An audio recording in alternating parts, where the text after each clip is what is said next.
Quero saudar os irmãos com a paz do Senhor.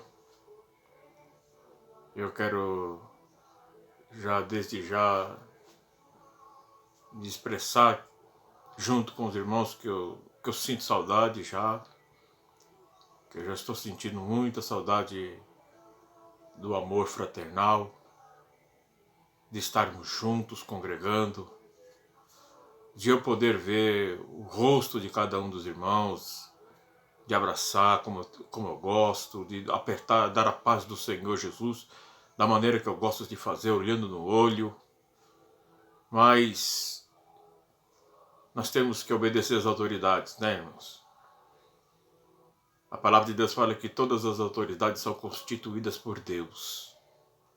Então, não só como cidadão do céu, mas como cidadão da terra também. Nós temos que exercer a nossa parte da igreja física, do cívico, que é obedecermos. Quero só lembrar os irmãos que isso não para o avanço da igreja. Nada disso para. Eu quero fazer os irmãos se lembrar que a maioria das epístolas escritas por Paulo, Efésios, Colossenses, Filipenses, Tessalonicenses, ele escreveu elas dentro da prisão. Isso não barrou as cadeias, as algemas. Isso não barra o servo de Deus. Não precisamos disso. Lembre-se que o Senhor Jesus não saiu dos termos de Jerusalém nos seus 3 anos de ministério. Ele não saiu dos termos de Israel, Jerusalém. E o Evangelho chegou aos confins da terra. Como ele disse, ser-me-eis minhas testemunhas em Samaria, na Judeia e nos confins da terra. Porque ele sabia que o Evangelho chegaria lá. Não é uma questão física. Aí eu falo da igreja espiritual, irmão. Então, esse tempo que nós estamos passando, vamos usar isso então ao nosso favor. Vamos refletir, vamos melhorar a nossa condição espiritual. Vamos melhorar. Vamos nos consagrar mais. Eu acredito, irmão, que para nós como igreja, para nós que vivemos a palavra de Deus, estar juntos aqui não é novidade para a igreja. Não é novidade, porque o Senhor Jesus nos ensinou a ter esse momento para a nossa vida, o momento de estar com a família. O Senhor nos ensina isso diariamente. Talvez para muitas pessoas, isso que estão vivendo é algo novo. Nossa, eu estou sentado na mesa rodeado com a minha família. Coisa que nunca aconteceu. Muitos estão dizendo isso. Mas para nós, irmãos, isso é comum. Isso é corriqueiro. Graças a Deus, irmãos. Nós temos essa comunhão. Nós sentamos à mesa. Fazemos nossas refeições. E para muitos isso é algo novo. Coisa que deveria ser normal. A palavra de Deus fala que o príncipe desse século cegou o entendimento dos incrédulos. Mas a nós, igreja, não, irmãos. E nós estamos aqui, nós vamos agora estudar a palavra de Deus. Nós estamos usando a tecnologia a nosso favor. É um uso bem. Um uso para o bem. Sabe? É isso que nós temos que viver. Eu li um artigo esses tempos atrás aí que eu fiquei muito pensativo naquilo. Que para muitos na igreja, eles não são ensinados ou não aprenderam a viver o Evangelho. Só estão aprendendo a ir para a igreja. Só isso. Tem muitos que estão dentro da igreja que a única coisa que eles aprenderam é que tem que ir para a igreja. Mas nós estamos aqui, irmãos, para ensinar a viver o Evangelho. Viver ele. O Velho Testamento é regras de fé.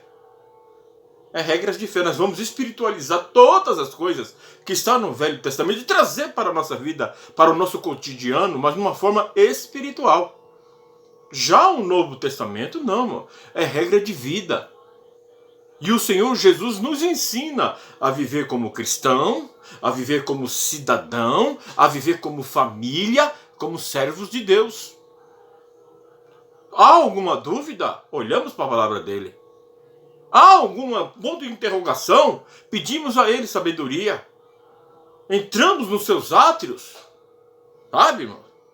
Com singeleza. Entramos com ousadia, mas com humildade.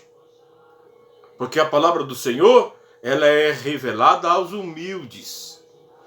Aos humildes, irmãos. E nós vamos, neste momento, estudar a palavra de Deus, porque esse tempo de isolamento vai ser melhor para a nossa vida espiritual. Vai dar saudade, como já está dando. Talvez nós vamos voltar diferente, sabe?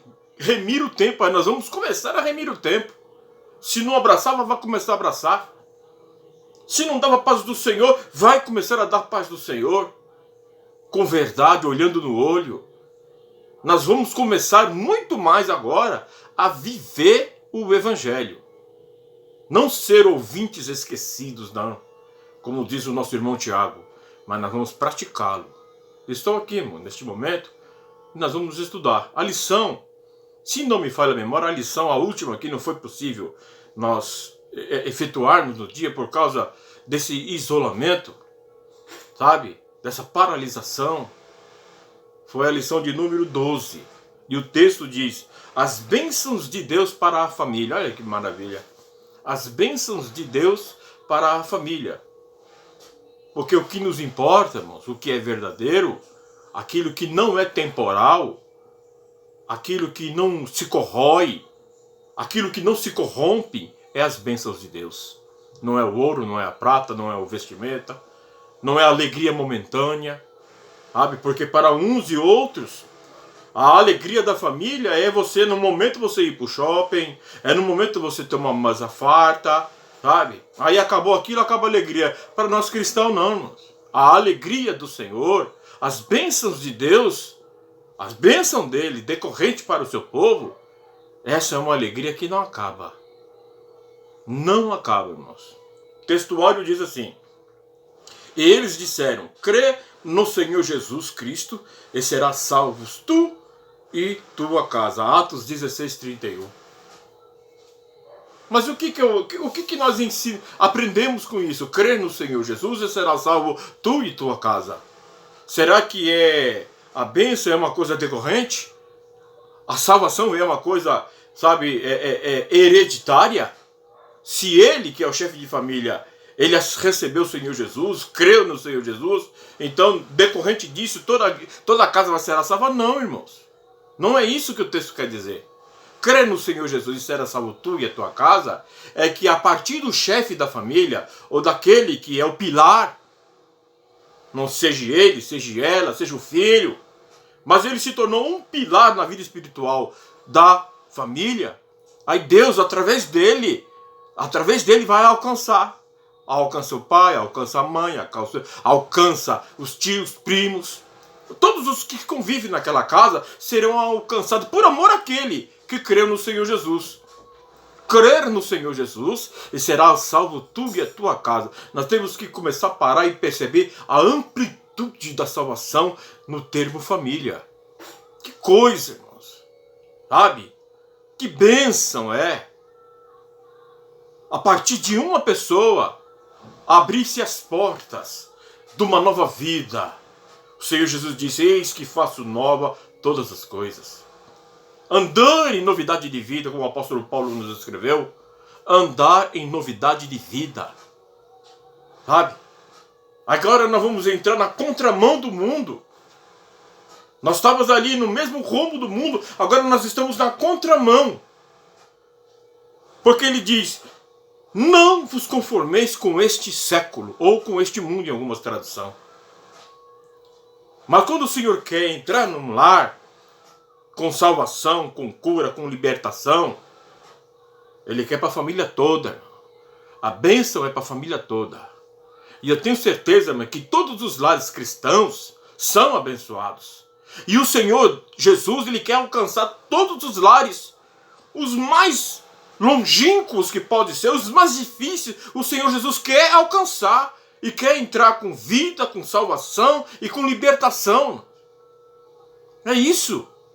E essa bênção nós já temos. Há bênçãos de Deus para a nossa vida. Mas vamos começar a analisar o que é a bênção de Deus para a nossa vida. Será que é a conquistas materiais que são temporais? Não, irmão. Não é isso. A palavra de Deus fala que da mesma sorte que sofre o injusto, sofre o justo também. Sabe? A diferença, irmãos, é que para nós, o Senhor Jesus nos abre uma porta de escape. Ele nos abre uma porta de escape. Essa é a diferença. Essa é uma das bênçãos decorrida no crer no Senhor Jesus. E é isso, essa é a importância para a igreja. Até num momento como esse. O mundo está em desespero. O mundo está em desespero, mas eu tenho certeza que a igreja do Senhor Jesus está lúcida, calma, confiante. Porque o Senhor guarda. O Senhor guarda. Sabe? Isso é a diferença. Ele diz que e vereis a diferença entre o que serve e o que não serve a Deus, irmãos.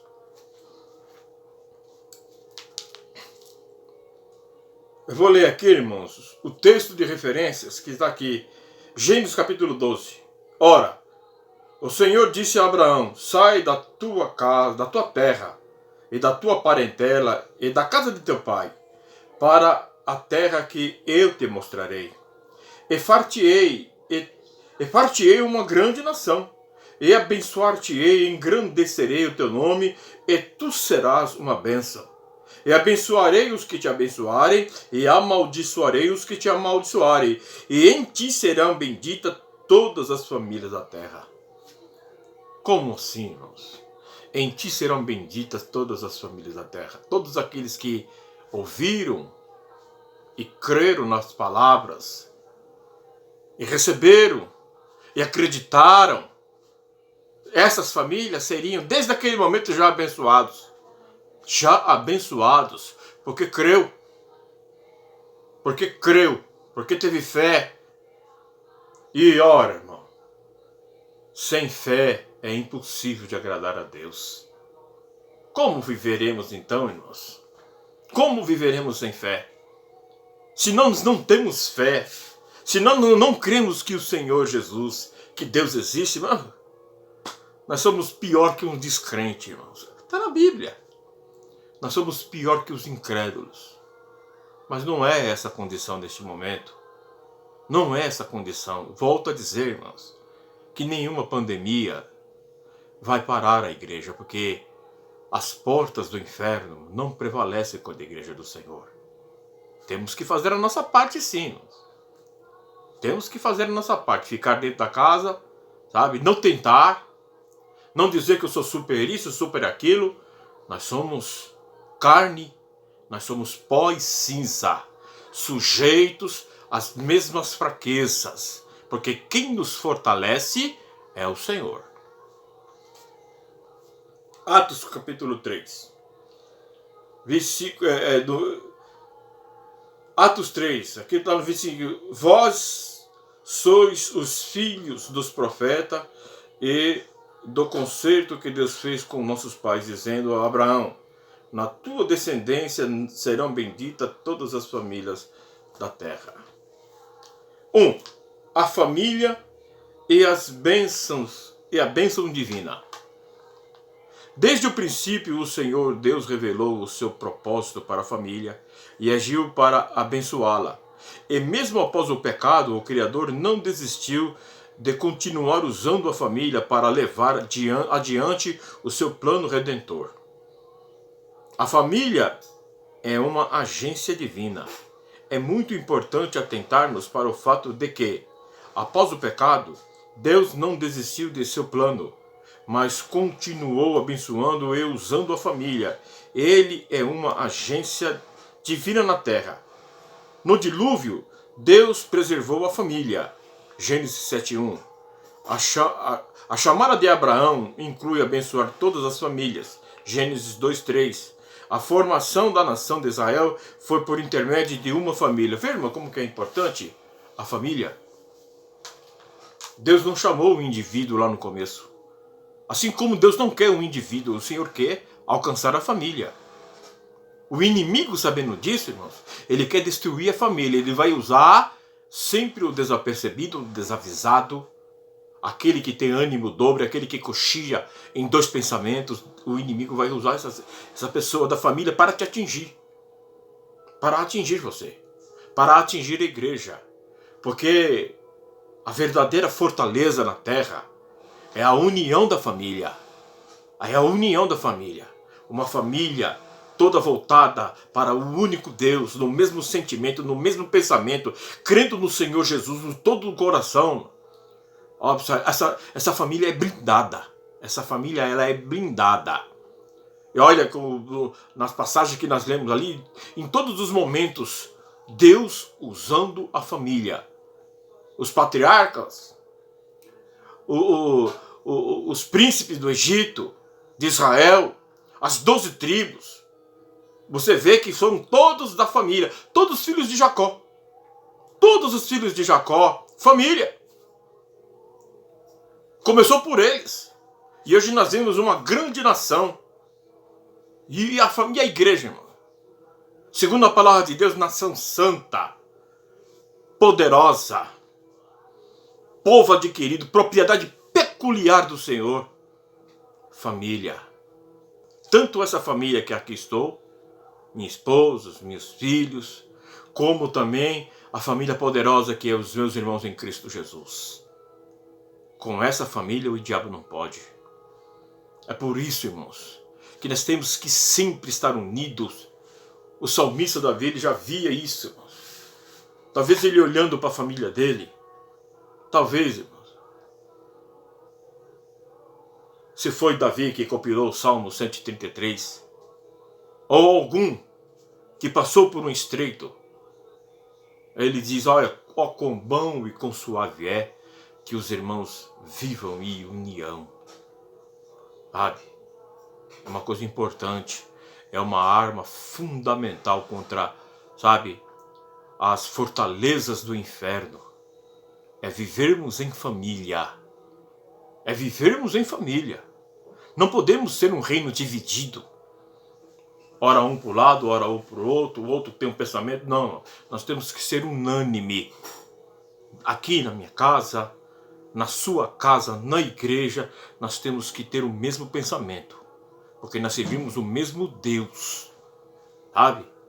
Essa é uma arma poderosa. E Deus sempre usou no passado, usa no presente e vai usar ali no futuro.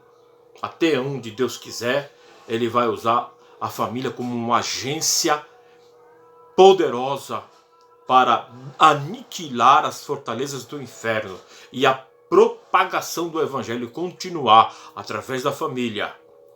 Foi através da família de Abraão, foi através da família de Moisés, foi através da família de Jacó, as 12 tribos que Deus usou com um plano de redenção, de salvação. Jesus, ele nasceu e cresceu numa família. Ele tinha mãe, pelo menos na terra, mãe, pai, irmãs e irmãos. Ele tinha tudo isso. Ele cresceu vivendo isso, família. E ele nos deu os exemplos. Porque até na hora da morte, até lá na cruz, ele olhou para a sua mãe e se preocupando com como que ela ia ficar. E já arrumando ali, sabe, um filho, João, que a partir de hoje ele tomaria ela por mãe. Nós temos que pensar diuturnamente em nossa família como o bem mais precioso que temos. Não existe coisa mais preciosa para nós, servos do Senhor, a família que Ele nos deu. Nosso pai, nossa mãe, nossos filhos, nossos irmãos e a família espiritual que é gigantesca. Que é gigantesca. E quando nós dobramos nossos joelhos, nós não oramos só por nós, não. Nós oramos pela família. Sabe? Nós oramos por todos. Todos que nos consideram e como nós consideramos família. E isso é do agrado de Deus.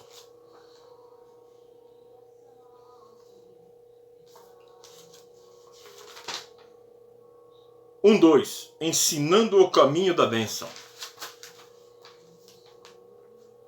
As famílias cristãs, principalmente no Brasil, onde há abundância de igrejas locais e recursos tecnológicos, junto com o corre-corre diário, tendem a oferecer quanto à missão de ensinar às futuras gerações os caminhos do Senhor.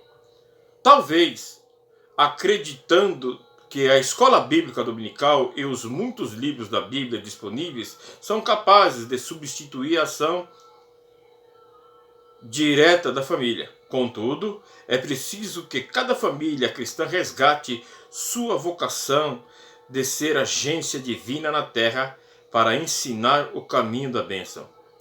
Êxodo 12, 26, 27. Irmãos, uma coisa importante que me ocorre aqui neste momento é: um dia você jovem, você hoje que já é responsável por um lar, estou falando do termo espiritual, você tem condição de ensinar aquilo que você aprendeu? Se é que você tem o desejo de aprender? Sim, porque a gente ensina, a gente passa o conhecimento daquilo que a gente recebeu. Não foi assim as palavras do apóstolo Paulo? Eu ensino aquilo que recebi. O que recebi do Senhor, eu também vos ensinei. Você tem recebido do Senhor ensinamento? Porque pode chegar um dia na tua vida que você vai se tornar um chefe de família, uma mãe de filhos, uma dona de lar. Mas na sua vida espiritual você agregou o conhecimento, você remiu o tempo necessário para você lá na frente educar os seus filhos na visão espiritual, ou você vai depender de terceiros? Ou você vai colocar a sua conta como chefe de família na conta do pastor, na conta dos obreiros, sendo que é responsabilidade sua? E como que você faz isso então? Como que eu aprendo? Indo para a escola dominical, indo para um culto de doutrina, aprendendo, absorvendo, porque vai chegar um momento em que você vai ter que usar isso para a sua família. Aprendeu? Aquilo que você recebeu é aquilo que você vai ensinar. E o que você tem recebido até agora? Não é porque chegou Jesus e não quis ensinar, não. Talvez a negligência fica na pessoa que não quer aprender. Esse é. Porque o Senhor fala na sua palavra de Deus, lá nos Salmos, diz que os filhos são herança do Senhor. Os nossos filhos são herança do Senhor. Sabe o que isso quer dizer? Sabe o que aprendemos com isso? Em saber que os nossos filhos são herança do Senhor? É porque quando nós se despir desse tabernáculo, a adoração a Deus vai continuar, a perpetuação, através dos seus filhos, através dos nossos filhos. E se eu se eu deixar esse tabernáculo aqui e não ensinei o meu filho, minha filha, que teve adorar o único Deus, como que ele vai se tornar a herança do Senhor? Através de mim? Não. Através de você que foi negligente? Não. Você vai ter que começar a pensar nisso, irmão. Se o seu filho para se tornar uma herança do Senhor, depende de você ensinar o caminho a ele. Ensina o caminho que a criança deve andar. E ainda quando for ver, ele não se desviará dele. Essa é uma ordem imperativa em todos os tempos. E só entendem os tementes a Deus. ensinando o caminho da bênção. Essa é a palavra-chave nesse contexto aqui. E qual é o caminho da bênção? É o caminho trilhado? É o caminho cortado por uma vaga para ser bem sucedido numa empresa? Qual é o caminho da bênção? Ensinar aos filhos que os fins justificam os meios? Não, irmão. Não é o caminho da bênção. O caminho da bênção é o temor do Senhor, sabe? É você colocar um marco. É você colocar um marco, um limite, para que o seu filho não venha transpassar ele, sabe? Olha, filho, até aqui, daqui você não passa. Teme a Deus, sabe? Aí quando o seu filho estiver no momento decisivo da vida dele, quando tiver talvez, por um acaso, pela circunstância da vida, ele estiver fora dos caminhos do Senhor, ele vai se lembrar daquele dia que você disse, deste marco que eu coloco, você não passa e volte para trás. E ele vai fazer isso, ele vai voltar para trás. Mas se você não ensinou isso para ele, se você não ensinou que o caminho da bênção não é os bens temporais, mas é a eternidade com Deus, irmão, aí fica difícil, irmão. Escola dominical, irmão. Você precisa aprender esses valores. Você não vai aprender esses valores em livros temporais, em livros seculares. Você vai aprender esses valores, sabe? É numa igreja. É numa escola dominical, porque nós minuciamos a palavra de Deus. Através das lições, nós minuciamos a palavra de Deus e aprendemos com ela também. Porque o maior que aprende quando estou ensinando sou eu, sabe? O maior que aprende quando estou ensinando é eu. E a responsabilidade ainda. E a responsabilidade. Sabe? Eu quando aceitei ser separado como presbítero, eu sabia qual era a responsabilidade que me cabia sobre os meus ombros. Porque o presbítero ele tem que no mínimo saber ensinar, irmão. Não é um título, sabe? Porque o Senhor cobra. E eu tenho que passar isso para a minha família, sabe? Eu tenho que passar que o caminho da bênção é o temor do Senhor. E você só vai encontrar o temor do Senhor dentro da palavra dele.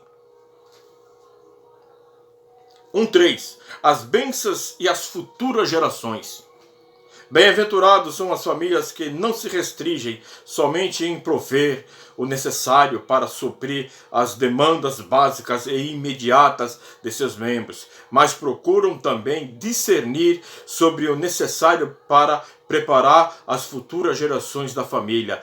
Tal discernimento passa por crermos que o Senhor Deus, que criou a família, também está plenamente interessado em abençoá-la, suprir sua necessidade de usá-la em seus propósitos, sabe, irmãos? Tem muitos agindo assim, sabe? Preparando os filhos só para o agora.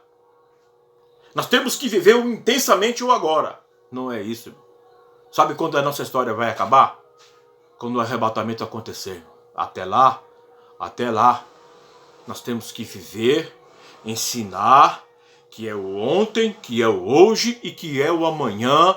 Nós temos que ter a mesma postura, porque Deus ele não muda.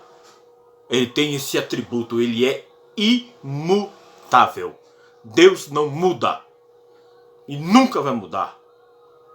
Então nós temos que preparar os nossos filhos, a família, para quando nós não estivermos aqui, continuar, que a igreja tem que continuar. Porque a minha esposa, minha filha, minha neta, são todos meus irmãos em Cristo Jesus. São tudo igreja. E a igreja que marcha é nisso. Eu não tenho que dizer, não, você é agora, amanhã. Não, não é isso. Não é isso que Deus quer. Deus não faz acepção de pessoas. Deus não faz acepção de pessoas. Sabe? A distinção pode até acontecer. Ser um distinto de Deus. Sabe, olha, eu vou mostrar a diferença. Está lá em Malaquias. E verei outra vez. Porque ele já mostrou uma vez e vai ver de novo. A diferença entre os que servem e os que não servem a Deus. Nós temos que preparar. Nós temos que preparar a nossa família até que o Senhor Jesus venha. buscar a tua igreja, é dever nosso de preparar para hoje e prepará-los para o amanhã. O que foi que o Senhor Jesus disse? Basta cada dia o seu próprio mal. Foi o que o Senhor Jesus disse, basta cada dia o seu próprio mal. Quando ele olhou para o futuro, talvez ele enxergou os dias de hoje, sabe? A violência de hoje, sabe? A falta de amor dos filhos, dos jovens. Ele falava, sabe o que ele disse? Uma geração má e perversa se levanta. Foi o que ele viu no futuro. Uma geração má e perversa se levanta. A ponto dele chegar assim, porventura, quando vier o Filho do Homem, achará fé na terra? Olha só, que dúvida ele colocou no coração dos discípulos naquele momento. Porventura, quando vier o Filho do Homem nas suas nuvens, achará fé na terra?